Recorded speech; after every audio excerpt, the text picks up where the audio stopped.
روحانیت کو اس کو تھوڑی بولتے ہیں کہ ہاتھ بڑا ہے، اس ہاتھ میں سیب آ گیا، اس ہاتھ میں بڑا تو موسمی آ گئی، بھائی بڑی روحانیت ہے. تو یہ تو مطلب شعبدے بازیاں بھی ہوتی ہیں. مرید تو چاہتا ہے باپا کہ کچھ اس طرح کی ترکیب بن جائے کہ مجھے یہ بھی نظر آئے، مجھے وہ بھی نظر آئے، میں یہاں پروازیں کروں وہاں پروازیں کروں.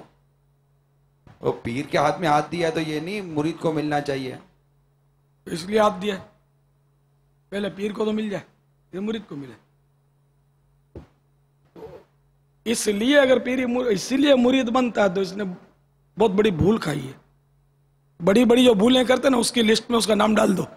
اگر اس لیے اس نے کیا کہ وہ میں یوں کروں تو یوں ہو جائے، یوں کروں تو یوں ہو جائے، تو یہ تو ایسا نہیں ہوتا کچھ نظر آنا شروع ہو جائے، جو ابھی جو نظر آ رہا ہے اس سے ہٹ کر کچھ نظر آوے، اوپر نظر کریں آسمان کی طرف تو کچھ نظر کہیں اور نکل جائے. آسمان میں آر پار نظر آ جائے. کچھ ایسا نہیں ہے. نہ چوتھے آسمان پہ سورج ہے یار، یہ سب کو نظر آتا ہے. تین آسمان پار کر کے دکھتا ہے اپنے کو. تو مرید نہیں تو اس کو بھی سورج نظر آ رہا ہے نا، سورج سے کچھ آگے نظر نہیں آ رہا. نہیں تو آپ تو آسمان کے پار بولتے ہیں، میں نے چوتھے آسمان کا دکھا دیا نا آپ کو، بغیر کرامت کے دکھا دیا، سب کو نظر آتا ہے.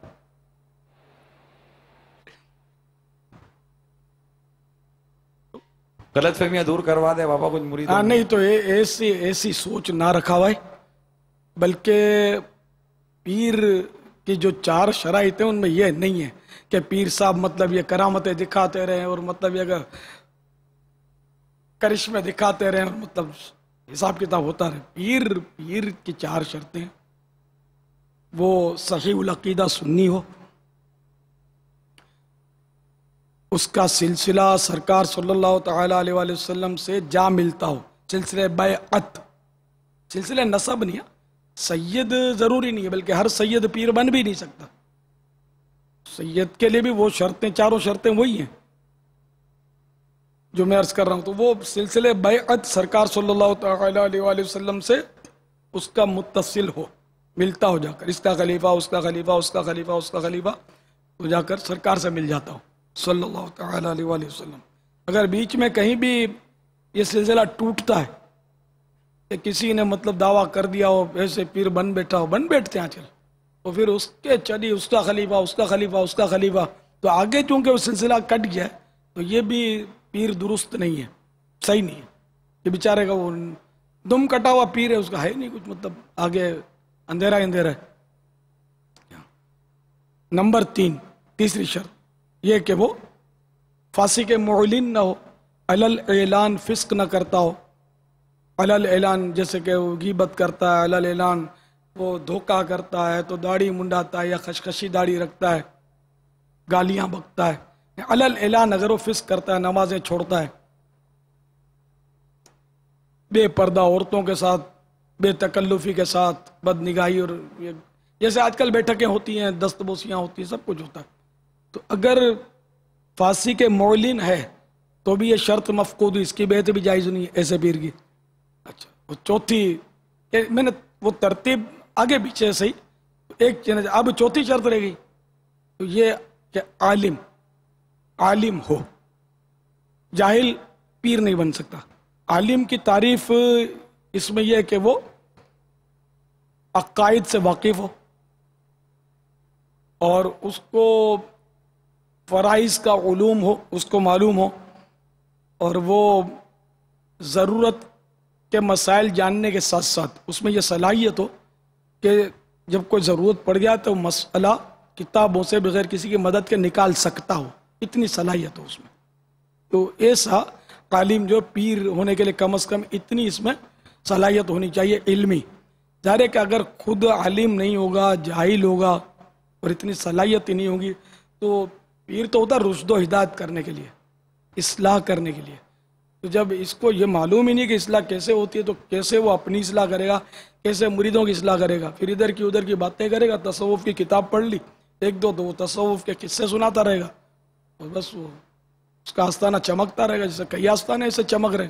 تو پیر جاہل ہوتے ہیں، سب نہیں ہیں لیکن جاہل بھی ہوتے ہیں کہ جو مطلب عالم کی ڈیفینیشن اور تعریف پر پورے نہیں اترتے.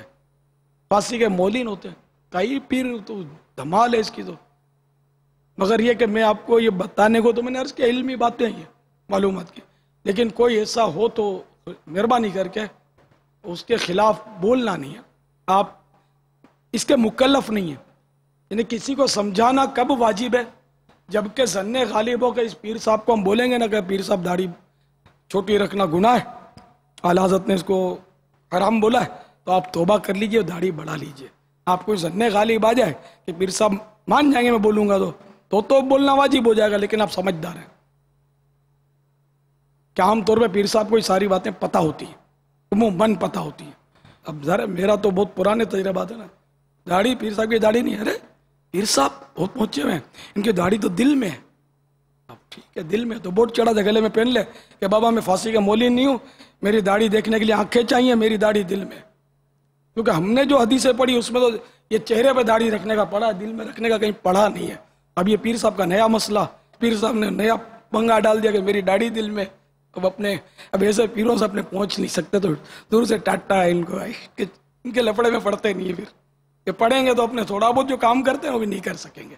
اس لیے کسی کو بولنے ایسا نہیں ہے. بولنا اسی وقت واجب ہوگا جبکہ ہمارا ظن غالب ہو جائے کہ یہ مان جائے گا، سعادت مند ہے، سمجھ جائے گا، مان جائے گا، توبہ کر لے گا تو چلو آدمی بولے. لیکن بہت مشکل ہے، بہت ہی مشکل ہے. دل کی داڑھی تو پھر ایسی ہوئی نا بابا جیسے کہ وہ دل کا پردہ ہوتا ہے. ہاں جیسے عورتیں بولتی ہیں پردہ دل کا ہونا چاہیے. دل کا پردہ ہونا چاہیے.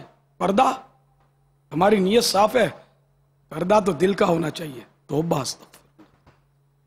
تو اگر وہ جو ظاہری پردے کا حکم شریعت ہے، جو قرآن و حدیث میں پردے کی جو کتاب پردوں کے بارے میں سوال جواب، اس میں اس سوال کا جواب موجود ہے. تو واقعی یہ آج کل بولتی ہیں کہ ہمارا دل کا پردہ ہے، نیت صاف منزل آسان. چلو بھائی تمہاری نیت مان لیا ہے، بالفرض آپ کی نیت صحیح ہے. جو آپ کو دیکھ رہا ہے آنکھیں پھاڑ پھاڑ کے، اس کی نیت کہاں سے صاف ہونے کا کیا کریں؟ اس کی نیت صاف نہیں ہوتی نا. نہیں تو اگر وہ دیکھتے وقت نیت کر لے کہ میں اپنی بہن کو دیکھ رہا ہوں، میں تو بہن سمجھ کے دیکھ رہا ہوں، تو اب بھی اجازت تھوڑی ملے گی. میں ایک مطلب سمجھانے کے لیے عرض کر رہا ہوں کہ اگر یہ بے وقوفاً اگر کہتی بھی ہے کہ میرے دل کا پردہ ہے، میری نیت صاف ہے، تو بھائی تجھے جو دیکھ رہا ہے، جو غیر مرد تم کو دیکھ رہے ہیں، ان کی نیتوں کو کیا کرو گی؟ ان کی نیتوں کی صفائی کون کرے گا؟ اب اگر دونوں کی نیتیں صاف ہیں تب بھی پردے کا حکم ہی ہے. تو یہ دل کا پردہ اور دل کی داڑھی اور بس اور معاملات میں بھی اس طرح کے آدمی ٹالنے کے لیے جب پھنستے ہیں نا کسی کام میں، کسی گپلے میں، یار بس دل صاف ہونا چاہیے، چھوڑو یار سب باتیں، یہ مولویوں کی باتیں، دل صاف ہونا چاہیے یار. چرسیں پیتے ہیں اور پی کے پہنچتے ہیں، اور پہنچے میں کہاں منع کرتا ہوں، پہنچے ہوئے نہیں ہیں، یہ پی کر بالکل پہنچے ہوئے ہیں. مگر کہاں تک؟ شیطان تک. رحمان تک تو نہیں پہنچ سکتا ایسا آدمی. رحمان تک پہنچنے کے لیے مصطفیٰ کا دامن پکڑنا ضروری ہے. جو میٹھے مصطفیٰ صلی اللہ تعالی علیہ وآلہ وسلم جس طرح رہنمائی کریں، اس رہنمائی کے مطابق چلے تو پھر رحمان تک پہنچے گا جل جلالہ، ورنہ پھر وہ شیطان تک پہنچ جائے گا. تو اس طرح کے جو لوگ ہوتے ہیں وہ شیطان تک پہنچے ہوئے ہوتے ہیں. صلو علی الحبیب صلی اللہ تعالی علی محمد. مجھے اپنی اور ساری دنیا کے لوگوں کی اصلاح کی کوشش کرنی ہے.